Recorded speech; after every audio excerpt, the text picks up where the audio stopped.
But I stayed in India. I came to this country and I loved it. And I stayed in India. I became a journalist, a writer. I'm also an outdoor living teacher with my wife. I'm married to an Indian, Namrita. So today I'm going to talk about innovation. You know, once upon a time there was a country called India. You heard about this name, India? The great innovator. Out of India, 10,000 years ago, 5,000 years ago, ideas, philosophies, techniques came. The concept of the zero, the Ayurveda, the first medicine, that knew that sickness had a psychosomatic origin very often. They did plastic surgery 2,000 years before Christ, treated with medicine that were natural, that the world is coming to that today, herbs and minerals. Philosophy, the greatest philosophers in the world were Indians. Greek philosophy was inspired by Indian philosophy, Buddhist philosophy. Astronomy, Indian astronomy used to best in the world. French astronomers from the 18th century used to quote Indian astronomers. Oh, they knew the distance between the Earth and the Moon long before us. Iron, the technique of iron in India was so good that there's a pillar in Delhi, in the Qutub Minar. I don't know how many of you have seen that pillar. That pillar is 5,000 years old, never rusted. They don't know how it happened. So in this country, India was the greatest innovator in the world, was copied all over the world. Then what happened? Invasions happened. Alexander the Great came first to India. Then there were many conquests, many invasions. And finally the British came. And the British broke the backbone of India. India was a country of farmers, still is today, that produced enough to feed oneself and also to barter. There was a remarkable barter system in India, whereas farmers, used part of their crop to buy what they needed. There was no exchange of money, there was no taxes. So they used to, barter their crops for some pottery, some clothes, whatever they needed to feed themselves or pay for the teaching of their children. So the British, because they needed special crops for the Industrial Revolution, cotton and tobacco, they broke this barter system and they imposed crops upon India. It created great havoc. Indian history books don't talk so much about it. But British statistics show that in 100 years, from 1820 to 1930, 20 million Indians died of famine. It's a tremendous number. It's maybe 8% of the population of that time. So the greatest harm to that spirit of innovation was done by the British. What else the British did? They thought that here is a country whose mind we cannot conquer. So let us create a class of people educated in England, in Cambridge or Oxford or whatever, who will think like us, will act like us, and will serve as a go-between with the native population. And that's what they did. There was a guy called Macaulay, and he created a class of Indians that thought like the British and look at India in the British way. This, in my mind, was the greatest harm that the British done to that spirit of innovation. So India, from a land of innovator, became a land of brilliant copiers. In 1947, for good reason, the Prime Minister of India, Mr. Nehru, adapted everything that the British had left behind. The education system, the judicial system, the constitutional system, everything, which was good for the British, but India has a unique psyche, and I think it should have been adapted for the Indian psyche. So what we see today in India is that, for instance, in education, you are creating brilliant students, the students which are on par with anybody in the West. Even better, we see in the US that, the best spellers, those who win in those spelling competitions, which are very popular in the US, are very, very often Indians, because they have a tremendous memory, and they learn by heart. As Baba said, you can become a very good student and learn a lot by heart, But they are copiers. that spirit of innovation has been lost in India in greater part because of the colonization. Look at industry. I know there are some corporate people here, and there are exceptions. But if you see Indian manufacturing in India since 1947, they took, for instance, the Ambassador car, which is a mixture of British, French, different technologies, and they sold it for 40 years at great profit, never caring to innovate upon it, or to bring other cars. The same thing is true of cycles. That same Hero cycle has been sold, and still today, amazingly, sold in India for 50 years. The same cycle, which is copied, adopted by India, and just sold as it is, And you can, everything, the tracks, everything is like that. India has not innovated like the Chinese did. The Chinese started the same as India, same overpopulation, same problem of, and not being educated, all the same problem. And yet look at the Chinese today. Indians, though they are brilliant software engineers, have not created a single computer in the last 30 years. How is it possible that the Chinese, have the Lenovo, which is today the leading, the leading computer in the world market, and in India there's not a single computer that has been created. No hardware is being created for computers. This is amazing. And the entire industry is like that. Take planes, for instance. The Brazilians also, facing the same challenge as India. They have a plane called the Embraer, which is the best short-haul plane in the world, and it is used in India by many companies. Indians have not created a plane. There's a Tejas, which is a military plane, which is 30 years in the making, still not finished, cost 40 times the budget, initial budget. So what is needed in India to innovate again and become a leader in the world? Because you have brilliant people.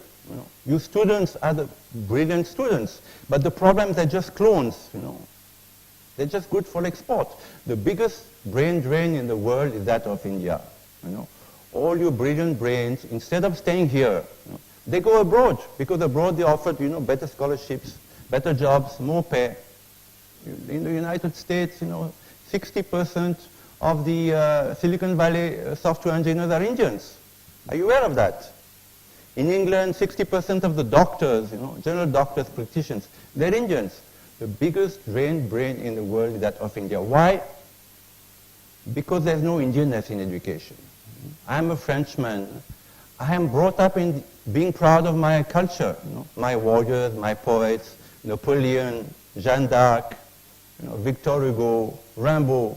So every Frenchman, since long time ago, is brought to be proud to be a Frenchman.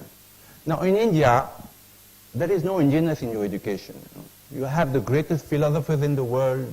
You have people like Kalidasa, who, Western scholars have said is on par with Homer or Shakespeare. Even Kalidasa, translated from the Sanskrit, is amazing. He's an amazing guy. He's one of the greatest poets in the world. Is it taught in Indian school universities? I don't think so. Some of your philosophers, Indian philosophy is so intricate, so subtle, that the greatest philosophers in the West, Nietzsche and Hegel and Descartes, they were all influenced by Indian philosophy. Till the missionaries came to India, till the 20th century, every single Western philosopher used to quote the Vedanta, the Vedas, the Upanishads, saying that there was so much knowledge. We are borrowing from this knowledge. But then there was a cut in the 20th century because colonization happened, missionaries came, so you couldn't say, we're going to educate and to convert, people who were more brilliant than us once upon a time. So there was a cut. But even today, the philosophers, if you take Sri Aurobindo, his Foundations of Indian Culture is a Bible. It's just a Bible. That is, everything is there. About Indian culture, what it was, what it could be today. Is Sri Aurobindo taught in universities? Absolutely not. Absolutely not. So what you are taught, you taught Shakespeare, you taught, mathematics, whether Vedic mathematics, that Vedic mathematics could do in 2 operations what takes 5 operations for Western mathematics. Vedic mathematics are forgotten in India, and yet they were precursors. Even today, they're very valuable. So the first thing is that you are taught to be proud to be an Indian, not a clone. I am Indian, I'm proud of it. I'm not jingoistic, I'm not chauvinistic. I know my culture, I know my heroes.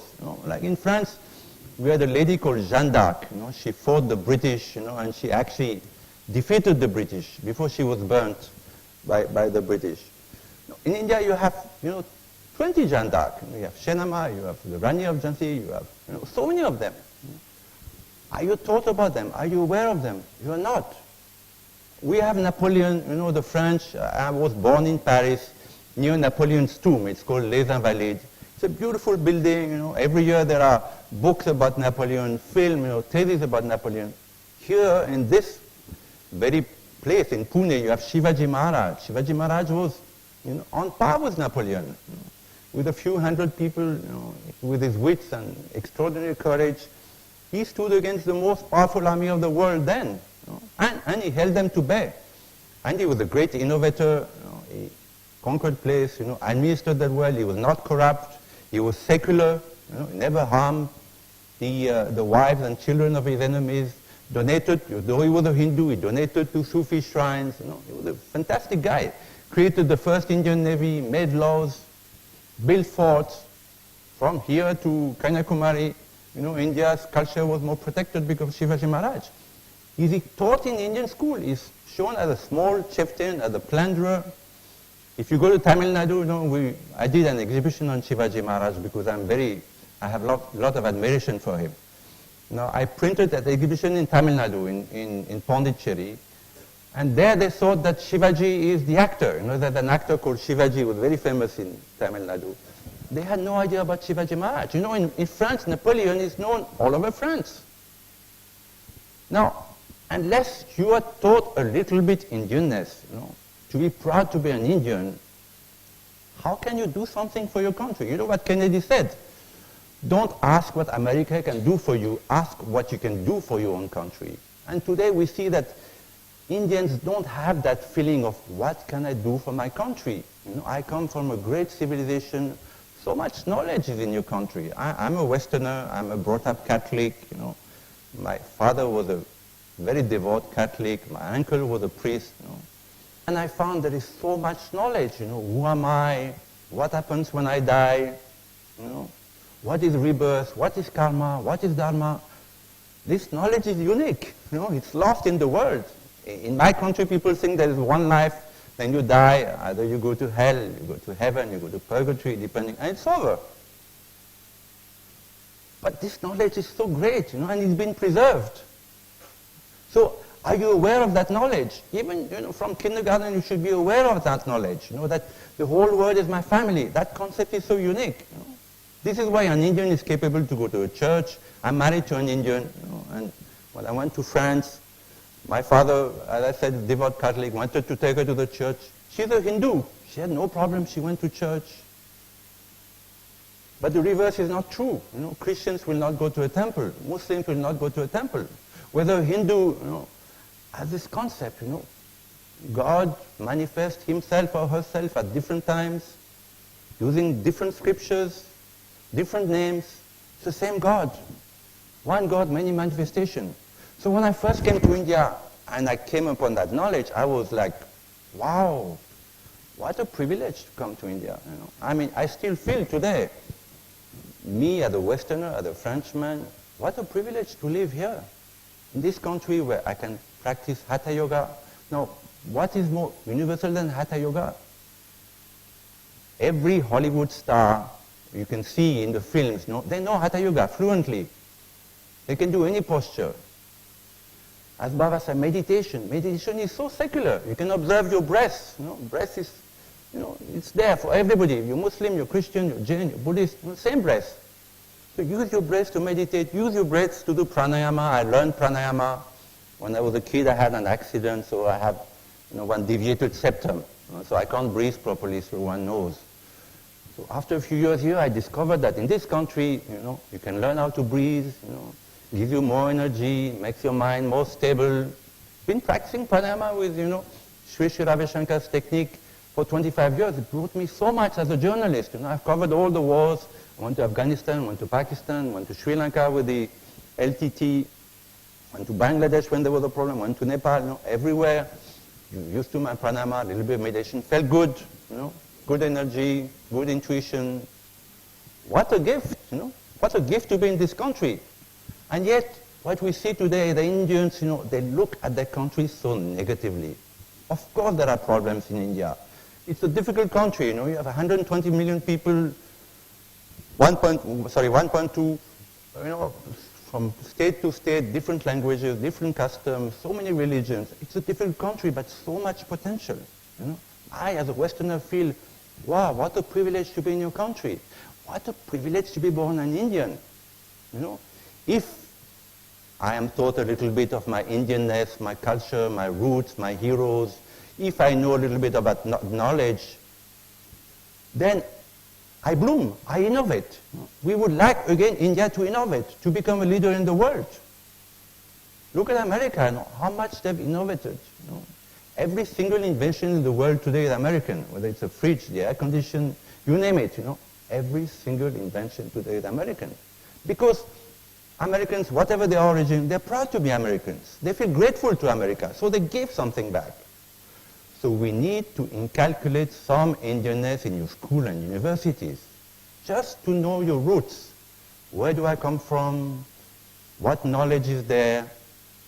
And then innovation will bloom. Because Indianness is there, innovation will bloom. And inventions will come. And again, India will become not only a spiritual leader of the world, because it is there already. If you see today, Hatha Yoga has taken the world by storm. Now meditation also, as Baba said, so many studies have been done on meditation, how it, the nervous system just settles down, the mind is resting, and then you're fresh, You can start studying again, working, innovating. Ayurveda, the oldest medical practice still alive in the world. The oldest medicine in the world still in practice today. Isn't it amazing? You see civilizations like Egypt, great civilization. Greece, great civilization. But today, where are they? They've lost it. They've lost that knowledge. In India, it's been preserved, for you, so that all of you can partake of it, and spread it, Now, if you export yourself to America, and you keep a little bit of that Indianness, who I am, the whole world is my family, how can I help the world? How can I, teach a little bit pranayama, meditation, bring some Indianness, while blending with the rest of the world. You'll make a lot of difference. As it is now, Indians go to America and they just blend with America. They become more American than Americans. They bring nothing to America. So it's very important. That's my own opinion. People might differ. But it's very important that Indianness comes again in the education. From the kindergarten. If you teach small children, and the art of living has techniques for children and adolescents, teach them a little bit of meditation in a playful manner, a little bit of pranayama, a little bit of every religion, has its own truth. The whole world is my family. You will make super persons, in the good sense. Superheroes, superheroines. People who will bloom in India, in the world, and bring again that spirit of innovation. Because let's face it, Indians have become the greatest copiers in the world. Brilliant copiers. Take Indian architecture. Now, if you see Mohenjo-daro, you heard about Mohenjo-daro, all of you? The level of architecture, of sewage, of water system, of urban planning in Mohenjo-daro was so good that it took 7 centuries for Europe to come to that level. Now today you see Gurgaon, you heard about Gurgaon, all of you? New city. It's a new city, Everything could have been done right. And what do we see in Gurgaon? No trees have been planted, no proper sewage system, no coordination, Indian architecture is so ugly today. So ugly, from town to town, from town to town, just blocks of cement everywhere, And yet, in the villages still there is no tiles and teak and inner courtyard. There is still beauty. But just copying the West, Indian art, just brilliant copies of the West, Where is that Indianness in Indian art? Some Indianness, except in Raza. Raza was a Muslim, but he used a lot, of the Indian old science, Only copying. Look at Bollywood. No? I know that Bollywood takes so much space in India. You know, they copy Western films frame by frame, dialogue by dialogue. You know. What a shame. You know, the greatest storytellers in the world, Mahabharata, greatest storytellers in the world, and you have to copy everything. So my point is, my time is over. My time is over? My point is, you know, Indians have become brilliant copiers, and it's very, very sad. And I, a Westerner, you know, I'm saying, wow, what a country, you know, what people, you know, even today, Indians are such great people. So much hospitality and gentleness and tolerance and acceptation of the others. You know, I'm a white man, you know, Christian. I've been to the most remote places in India and never have been aggressive, never people have been, you know, hurtful or... What a great place to be. And yet what do we see today? We see Indians running down their own country all the time. In the Western prism, because the Indians look at the Indian media. They look at India through the Western prism of human rights, of, you know. But there's so many great things happening here. We need to be a little positive about your country. You need to see the positive. Okay, we don't put blinkers. We don't say, okay, there is no poverty, there's no caste problem. But caste, you know, India has been trying to come out of caste for the last 70 years, you know, and the government has done a lot for that, a lot. But we always hear about caste in India. There are problems. But you see in the cities, you know, the students don't care about caste. My wife is, you know, she didn't even know what the caste was. So we need to stop looking negatively at your own country and to prop it up and to say again, wow, what a great country. We have problems, but we can come forward. We can do it. And then the spirit of innovation will come back. Thank you very much.